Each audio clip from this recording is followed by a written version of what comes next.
everyone, hope you all are doing well. Information technology की unit 3 है fundamental of Java programming. तो आज हम प्रोग्रामिंग की बेसिक्स को स्टडी करेंगे। हमें पता है यहाँ पर सबसे पहले वर्ड आ रहा है प्रोग्राम। तो प्रोग्राम क्या होता है? Sequence of instructions given to computer to accomplish a specific task. हमें कंप्यूटर से कोई काम करवाना है, उसके लिए हम कंप्यूटर को इंस्ट्रक्शंस देंगे। जो सेट ऑफ इंस्ट्रक्शंस है उसको हम प्रोग्राम कॉल करते हैं। अब प्रोग्राम लिखने के लिए लैंग्वेज चाहिए। कंप्यूटर में काफी सारे टाइप की लैंग्वेज है, जिसमें से एक है हाई लेवल लैंग्वेज। जितना आपको जरूरत है उतना ही बताऊंगी सिर्फ, ताकि आप इजीली याद रख सको। High level language HLL। Different type की हाई लेवल लैंग्वेजेस है, C++, पाइथन, जावा एटसेट्रा, जिसमें से हम जावा को स्टडी करेंगे। अब बट हमें ये पता है जो कंप्यूटर है वो हमारी लैंग्वेज तो समझ नहीं सकता। कंप्यूटर के लिए होती है मशीन लैंग्वेज। हमने प्रोग्राम लिखा हाई लेवल लैंग्वेज में, तो हाई लेवल लैंग्वेज को मशीन लैंग्वेज में कन्वर्ट करने के लिए कंपाइलर की जरूरत पड़ती है। जावा में क्या होता है, हमने जावा का कोड लिखा, प्रोग्राम लिखा, उस प्रोग्राम को कंपाइलर सबसे पहले कन्वर्ट करता है जावा बाइट कोड में। जावा बाइट कोड को फिर मशीन कोड में कन्वर्ट करने के लिए जरूरत पड़ती है JVM की। JVM is Java virtual machine. तो इसका क्वेश्चन कैसे आ जाता है, what is the purpose of Java virtual machine? तो क्या आंसर लिखोगे? जावा वर्चुअल मशीन कन्वर्ट्स जावा byte code into machine code. Direct Java code machine में कन्वर्ट नहीं होता, पहले कंपाइलर उसको जावा बाइट कोड में कन्वर्ट करता है, फिर जावा बाइट कोड मशीन कोड में JVM के थ्रू कन्वर्ट होता है। नेक्स्ट टॉपिक है वेरिएबल्स। वेरिएबल्स क्या होता है? जैसे हम मैथ का कोई क्वेश्चन सॉल्व करते हैं, उसमें लिख देते हैं ना let x be the number. तो वो जो x है वो जस्ट एक नेम है, जिस x की वैल्यू कुछ भी हो सकती है। किसी क्वेश्चन में 10 होगी, किसी में 12 होगी, किसी में 8 होगी। मतलब ऐसा place holder for data that can change it's value during program execution, जिसकी वैल्यू फिक्स्ड नहीं है। ये एक नेम है, name of storage location in computers internal memory. Computer से मुझे कुछ आउटपुट लेना है, मुझे उसको कुछ इनपुट देना पड़ेगा।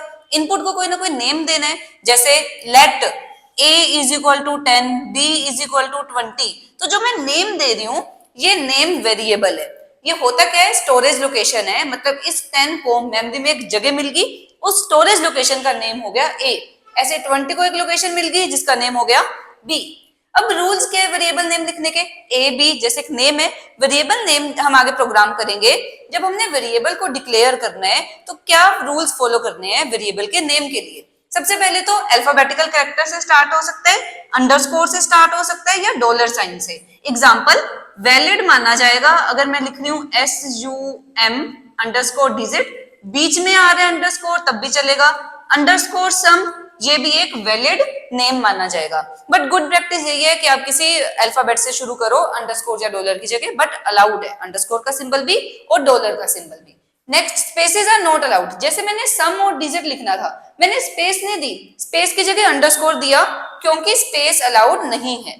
कुछ रिजर्व्ड वर्ड्स हैं जिनका लैंग्वेज में अपना मीनिंग है, जैसे फॉर, व्हाइल, इफ एटसेट्रा। बहुत सारे रिजर्व्ड वर्ड्स आप अभी सीखोगे, उनको मैं वेरिएबल का नेम नहीं दे सकती। नेक्स्ट, केस सेंसिटिव है। मैं ऐसे सम लिख रही हूँ, S capital U small M small, या SUM लिख रही हूँ, या SUM, ये तीनों को जावा लैंग्वेज अलग मानेगी, सेम नहीं मानेगी, क्योंकि ये केस सेंसिटिव है।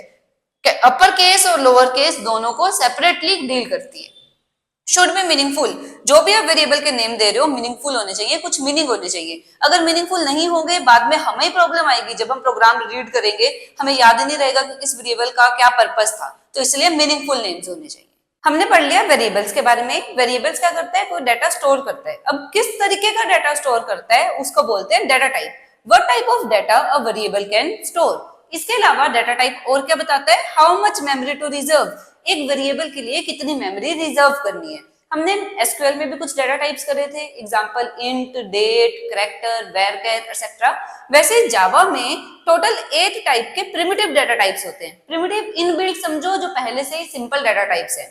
नेम याद रखना कौन कौन से हैं, बाइट, शॉर्ट, इंट। इंट सबसे ज्यादा यूज होगा, integer, number without decimal place, ऐसे नंबर जिनमें डेसिमल प्लेस नहीं होता। इंटीजर से बड़ा long, then float. Float is a number with decimal place, जिसमें डेसिमल प्लेस होगा। फ्लोट से बड़ा double, char, character. Boolean, boolean वो डाटा टाइप है जिसमें ट्रू या फॉल्स ये दो वैल्यू स्टोर हो सकती है। अब करेक्टर और स्ट्रिंग, इनमें क्या डिफरेंस है?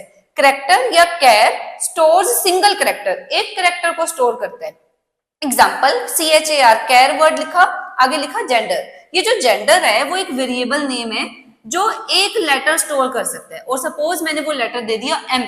जब भी करेक्टर होगा वो सिंगल इन्वर्टेड कॉमास में होगा, और कोई भी स्टेटमेंट है उसको टर्मिनेट मतलब एंड करना है विद सेमीकोलन। ये जो सिंबल डाला है इसको हम सेमीकोलन कॉल करते हैं। हर स्टेटमेंट, मोस्टली हर स्टेटमेंट के लास्ट में आपको सेमीकोलन लगाना है। Then string, string is collection of characters to store more than one character. जैसे किसी का नेम हो गया, मैंने लिखा string name equal double inverted commas via last में सेमीकोलन। सिंगल इन्वर्टेड कोमास लिखने हैं कैरेक्टर के लिए, डबल इन्वर्टेड कोमास लिखने हैं स्ट्रिंग के लिए। नेक्स्ट टॉपिक है ऑपरेटर्स। ऑपरेटर्स वो स्पेशल सिंबल्स हैं जो कोई स्पेसिफिक फंक्शन या ऑपरेशन परफॉर्म करते हैं। कुछ ऑपरेटर्स आप बहुत बार यूज करते हो, जिनमें आते हैं arithmetic operators, plus minus multiply divide, ये आप रोज यूज करते हो, ये हो गए अर्थमेटिक ऑपरेटर्स। एक ये ऑपरेटर न्यू है, इसको बोलते हैं मॉडुलस ऑपरेटर। मॉडुलस क्या करते हैं? रिमाइंडर फाइंड करते हैं। जैसे मैंने लिखा a is equal to 10 modulus 2, 10 को 2 से डिवाइड करा, रिमाइंडर कितना आया? 0, तो a में क्या वैल्यू जाएगी? 0। अगर ये होता है 11 मॉडुलस 2, 11 को 2 से डिवाइड करा, रिमाइंडर कितना आएगा? 1। 11 को 2 से डिवाइड करा, 5 पर 10, रिमाइंडर 1। तो जो ये मॉडुलस ऑपरेटर है वो रिमाइंडर फाइंड करता है। Then plus plus increment, minus minus decrement. इसके क्या मतलब हुआ? सपोज मैंने a को वैल्यू दे दी 8, फिर मैंने लिखा a प्लस प्लस, ये क्या करेगा? a की वैल्यू 1 से बढ़ा देगा। क्या हो जाएगी वैल्यू? a की वैल्यू 8 में 1 ऐड हो गया, 9 होगी। अगर मैं इसकी जगह लिखती a माइनस माइनस, वो एक वैल्यू कम कर देता, तो a में वैल्यू चली जाती 7। अब ऐसे रिलेशनल ऑपरेटर्स में डबल इक्वल, ये डबल इक्वल का मतलब है कंपैरिजन, सिंगल इक्वल का मतलब है असाइनमेंट। ये याद रखना, कई बार डिफरेंस आता है, differentiate between double equal and single equal. Double equal is relational operator which compares two value. जैसे मैंने लिखा a is equal to 10, b is equal to 20। If a equal equal b, ये क्या करेगा? a और b की value check करेगा कि क्या ये इक्वल है। तो ये एक रिलेशनल ऑपरेटर है which is used for comparison, ये कंपैरिजन के लिए यूज होता है। और जो सिंगल इक्वल है वो असाइनमेंट ऑपरेटर है। जैसे यही स्टेटमेंट से a is equal to 10, b is equal to 20, c is equal to a plus b, ये क्या करेगा? a और b की वैल्यू ऐड करके c में डालेगा। राइट पर होगी कैलकुलेशन, राइट की वैल्यू लेफ्ट के वेरिएबल में असाइन होगी। तो 2 मार्क्स का क्वेश्चन आता है अगर इन दोनों का डिफरेंस आता है। फर्स्ट पॉइंट लिखोगे double equal is relational operator, single equal is assignment operator. It is used for comparison, it is used for assigning the value. इसके अलावा रिलेशनल ऑपरेटर कौन कौन से हैं? नॉट इक्वल, इक्वल नहीं है, greater than, less than, greater than equal, less than equal. Assignment operator एक तो हमने पढ़ लिया इक्वल। इसके अलावा कौन कौन से असाइनमेंट ऑपरेटर और है? एक है प्लस इक्वल, जैसे लिखा a plus equal b, a की वैल्यू है 20, b की वैल्यू है 30। ये कैसे काम करेगा? प्लस करके a और b की वैल्यू को पहले प्लस करेगा, a और b 20 प्लस 30 50 हो गया, और 50 वैल्यू डाल देगा लेफ्ट साइड के वेरिएबल में, मतलब a में वैल्यू चली जाएगी 50। ऐसे माइनस इक्वल, इन दोनों को माइनस करेगा, 20 माइनस 30 माइनस 10, उसको डाल देगा a में। इसी तरीके से मल्टीप्लाई इक्वल, डिवाइड इक्वल और मॉडुलस इक्वल काम करते हैं। नेक्स्ट टाइप के ऑपरेटर है लॉजिकल ऑपरेटर, जिसमें आता है एंड, और नोट। इसको लॉजिकल एंड, लॉजिकल और लॉजिकल नोट बोलते हैं, जो हम आगे आने वाले प्रोग्राम्स में स्टडी करेंगे। अब देख लेते हैं सिंपलेस्ट प्रोग्राम जो हम जावा लैंग्वेज के थ्रू लिख सकते हैं। हम निकाल रहे हैं सम ऑफ 2 नंबर्स। ये 2 लाइंस तो फिक्स है, हर प्रोग्राम में आपने ये 2 लाइंस तो लिखनी है। इनके डिटेल में नहीं जाएंगे, सिर्फ इनको लर्न करो। पब्लिक क्लास सम, जो भी आप प्रोग्राम बना रहे हो उसको किसी नेम से सेव करोगे, वो नेम ये वाला नेम है, public class sum, public static void main string. अभी तक कोई भी लेटर कैपिटल नहीं था, यहाँ पर एस को कैपिटल लिखना है। जो जावा है वो एक केस सेंसिटिव लैंग्वेज है, अगर आपने कैपिटल का स्मॉल कर दिया एरर आएगी, प्रोग्राम रन नहीं होगा। तो स्ट्रिंग का एस कैपिटल दिखना चाहिए कि जब आप लिख रहे हो आपने एस कैपिटल लिखा है। String bracket start bracket close ARGS, ये आर्गुमेंट्स है, इतना लर्न कर लो, ये तो लिखना ही लिखना है। फिर उसके बाद मुझे क्या करना है? प्रोग्राम है सम ऑफ 2 नंबर्स, 2 नंबर का सम करना है। वो 2 नंबर हो गए सपोज A और B, इनको ऐड करके मैं किसी तीसरे नंबर C में डालूंगी, तो मुझे 3 नंबर्स चाहिए। इस लाइन को बोलते हैं डेक्लरेशन। मैंने 3 वेरिएबल्स लिए ए, बी और सी, किस डाटा टाइप के? इंट डाटा टाइप के। ए, बी और सी हो गए नेम्स, वेरिएबल नेम। जो डाटा टाइप कौन सी है? इंटीजर। यहाँ इन दोनों लाइन के पीछे सेमीकोलन नहीं था। इसके बाद ये जो पोर्शन है इसमें हर लाइन के बाद सेमीकोलन आएगा, जहां नहीं डालना वो साथ साथ बताऊंगी। Int a b c semicolon, a को कोई वैल्यू दे दी सपोज 10, सेमीकोलन जरूर डाल दें। बी को वैल्यू दे दी 20, semicolon. C equal a plus b, ये हो गया ऑपरेटर, अर्थमेटिक ऑपरेटर। ए और बी की वैल्यू ऐड करके असाइन कर दी, सिंगल इक्वल है ना, असाइनमेंट ऑपरेटर। इन दोनों की वैल्यू ऐड करके सी में डाल दी। अब मुझे रिजल्ट शो करने हैं। रिजल्ट शो करने के लिए system dot out dot print LN use करने हैं। इसका मतलब है न्यू लाइन पर प्रिंट करना। ये आउटपुट को न्यू लाइन के ऊपर प्रिंट करेगा। और क्या आउटपुट होगा?